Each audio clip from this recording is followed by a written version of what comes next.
There comes a time in every investor's life when the game stops being about money and becomes about mastery. For Benjamin Graham, that moment came long before his bank account surpassed $1 million. It all started small, in a tiny office, surrounded by stacks of balance sheets, trembling banknotes, and the quiet hum of ambition. He wasn't born into a wealthy family. There was no fortune, no inheritance waiting for him, no powerful connections to lift him up. Graham, however, possessed something even rarer, an obsession with understanding why people become rich and why others, equally brilliant, lose everything. He once said, "The investor's greatest problem, and even his greatest enemy, is probably himself." These words weren't theory. They were the confession of a man who had seen his fortune vanish overnight and refused to let his emotions dictate his fate. The early 1920s were a time of chaos disguised as opportunity. Wall Street glittered with promises of effortless wealth. Crowds raced for the next big thing, and speculation spiraled out of control. The great bull market seduced everyone from shoeshine boys to investors who thought they had found the secret to endless money.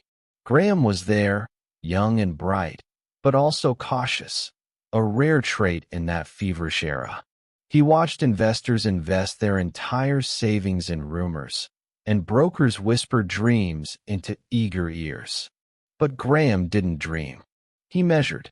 He analyzed each company line by line, as if dissecting a living organism. In a world obsessed with stories, he relied on numbers.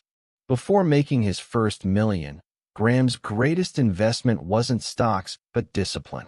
He approached the market like a scientist studying an unstable experiment.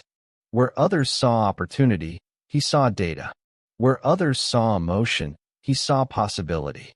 He would arrive early every day, notebook in hand, analyzing annual reports with the patience of a monk. He developed formulas for measuring risk and reward, the first true foundation of what we now call value investing. But it wasn't glamorous. It was a lonely job. His colleagues mocked him for being too conservative. "You'll never get rich that way," they told him. "The real money is in speculation." He smiled, because Graham understood something they didn't. Markets reward patience, not impulse. His first big success came when he noticed something no one else did: an undervalued railroad company whose assets were worth far more than its stock value. For other people, it was simply a failing business. For Graham, it was a classic example of misjudged reality. He analyzed the numbers again and again. The math was clear. If the company were liquidated tomorrow, investors would get back twice their money. But the market ignored it. Graham quietly began buying stocks. He didn't follow the crowd. He followed reason. And within months, as the market corrected, the value of his position doubled. This wasn't luck. It was confirmation. He had discovered his compass, intrinsic value. Success didn't make Graham fearless. It made him meticulous. He reinvested, worked harder, and built protective shields. He called them his margin of safety. He diversified not for greed, but for survival. He knew that every great empire of wealth begins with defense, not conquest. By the age of 35, Graham was managing millions for his clients. Yet, he lived a modest life. He didn't seek luxury. He sought freedom. He would tell his students, "Your first goal shouldn't be to make money. Your goal should be to learn not to lose it." The path to his first million wasn't a single trade or a stroke of luck. It was hundreds of decisions guided by rules few people have the patience to adapt to. By the undervalued. Ignore the crowd, everyone else. Always demand a margin of safety. Let time determine compound interest. His wealth grew like a slow tide, not in uncertain waves, but through steady accumulation. In the late 1920s, before the crash, Graham had surpassed the milestone most investors only dream of: a personal fortune exceeding $1 million. But the point is this: he didn't celebrate. He looked at his account and said, "Now I must learn how to protect it." 1929 struck without warning, like a storm. The market crashed, shattering a decades-long illusion within weeks. Graham watched in amazement as investors lost everything, some their fortunes, some their beliefs. He too suffered losses. Even careful analytical strategies couldn't completely protect him from this tidal wave. But unlike others, he didn't panic. Because he knew something crucial: wealth and systems built on reason survive panic. While others fled, Graham adapted. He didn't just preserve capital, he preserved trust. He began teaching what he learned and transformed his experiences into ideas to overcome the chaos. These ideas later evolved into the books Securities Analysis and The Intelligent Investor, books that shaped Warren Buffett, Charlie Munger, and generations of disciplined investors. Years later, when asked how he made his first million, Graham simply smiled. "It wasn't the money," he said. "It was what the process taught me." He had transformed the act of investing into a philosophy based on psychology, patience, and logic.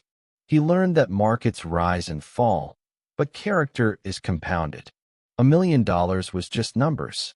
True wealth was wisdom, the kind that continues to grow long after the balance sheet closes. After 1929, Wall Street became a graveyard of dreams. Once bustling offices fell silent. Paper scrolls were scattered like ashes after a fire. Investors who once boasted of easy riches now talked about survival. But Benjamin Graham had more to say. One night, he sat in his study, gazing at the wreckage of the market, his mind calm, his pen moving gently across the page. He whispered to himself, "If markets can destroy illusions, they can rebuild reality." This became his new mission: to rebuild reality in a world he had lost. He began analyzing not only companies, but also human behavior. Why did intelligent people lose everything? Why did fear spread like a virus faster than reason? Why did people repeat the same mistakes from generation to generation? He realized that the answers lay not in balance sheets, but in the psychology of the crowd. By 1932, Graham had changed his methods. He no longer viewed the market as a rival to be defeated, but as a manic-depressive business partner, a partner who offered opportunities to the calm and traps to the sentimental.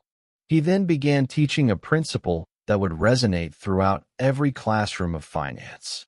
Mr. Market exists to serve you, not to instruct you. This was revolutionary. Graham had transformed chaos into a system, madness into an outcome. He was no longer chasing the next move. He was building an intellectual bulwark against human stupidity. While others tried to predict the market, he focused on preparing for it. Because prediction is hubris and preparation is strength. In the depths of the Great Depression, Graham discovered something remarkable. Even in desperation, value was preserved. Companies were trading below their liquidation prices. Businesses with strong assets and stable cash flows were selling for less than the value of office furniture. Graham didn't see a disaster. He saw a once-in-a-lifetime opportunity. He quietly began buying again, but this time more intelligently, more slowly, and with unwavering discipline. He called this new method defensive investing. Every position had to be earned. Every dollar needed a margin of safety. And over time, the results spoke louder than the panic. While the world mourned his losses, Graham rebuilt his fortune, this time not on sand, but on rock. As the 1930s turned toward recovery, young analysts began to heed and seek Graham's advice. They came from universities, brokerages, and even government offices, lured by the whispers of a man who mastered both mathematics and investment ethics.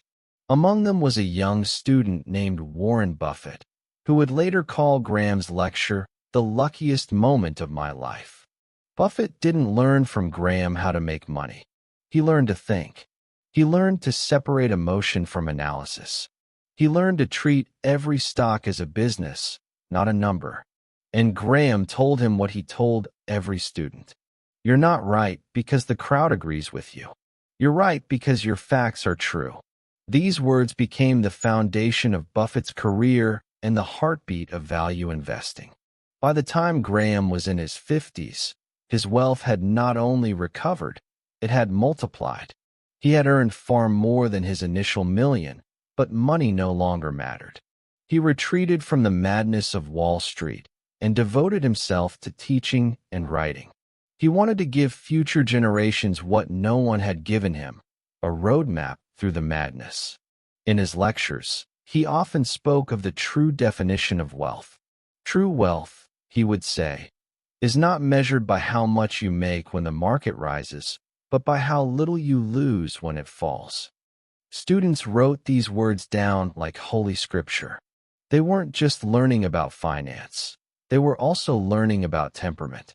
Years later, when reporters asked him what his proudest achievement was, Graham didn't mention his multi-million-dollar fortune, his books, or even his students. He said naively, "My proudest achievement is my ability to remain rational when others were losing theirs." That was his superpower. In a world addicted to noise, Benjamin Graham chose silence. In an age of greed, he chose patience. And in an economy governed by probability, he chose truth.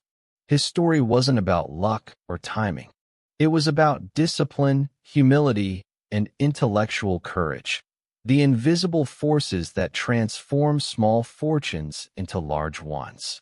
The story of how Graham made his first million is not just financial, it's philosophical. He didn't beat the market. He understood it. He didn't gamble. He analyzed. He didn't predict. He prepared. Every investor who follows his path, Buffett, Munger, or anyone with the courage to think independently, carries a piece of that first million within themselves. Because that money was never just capital. It was the seed of an idea, the idea that, in the long run, rationality is the most valuable asset. It was less than 2/3 of their net current asset value. That is, even if you liquidated everything they owned and paid off all their debts, you would still make money. It was the most conservative form of investment imaginable. To outsiders, it seemed slow.